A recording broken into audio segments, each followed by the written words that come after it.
ময়মনসিংহ বিভাগের জেলাগুলোতে বেসরকারিভাবে কারা বিজয়ী হয়েছেন তা জানাচ্ছেন শাকিলা জেসমিন।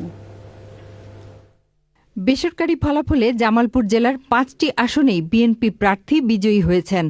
জামালপুর ১ আসনে জয় পেয়েছেন এম রশিদুজ্জামান, জামালপুর ২-এ সুলতান মাহমুদ বাবু, জামালপুর ৩ আসনে মোহাম্মদ মুস্তাফিজুর রহমান বাবুল, জামালপুর ৪-এ মোহাম্মদ ফরিদুল কবির তালুকদার শামীম ও জামালপুর ৫ আসনে শাহ মোহাম্মদ ওয়ারেস আলী মামুন বিজয়ী হয়েছেন। শেরপুর ১ আসনে বিএনপির মোহাম্মদ ফাহিম চৌধুরী ও শেরপুর ২ আসনে বাংলাদেশ জামায়াতে ইসলামীর মোহাম্মদ রাশেদুল ইসলাম রাশেদ জয় পেয়েছেন।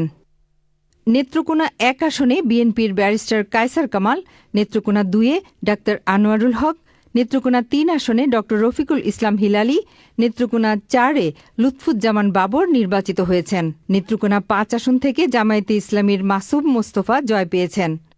ময়মনসিংহ ১ আসনের স্বতন্ত্র প্রার্থী সালমান ওমর, ময়মনসিংহ ২ আসনে খেলাফত মজলিসের মোহাম্মদুল্লাহ, ময়মনসিংহ ৩-এ বিএনপির এম ইকবাল হোসেন, ময়মনসিংহ ৪ আসনে বিএনপির আবু ওয়াহাব আকন্দ, ময়মনসিংহ ৫-এ ধানের শীষের জাকির হোসেন ও ময়মনসিংহ ৬ আসনে জামায়াতে ইসলামীর কামরুল হাসান জয় পেয়েছেন।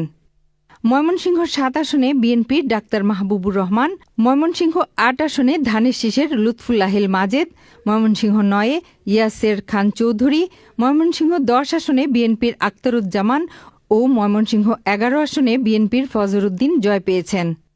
Shakila jasmine, desk report, channel I.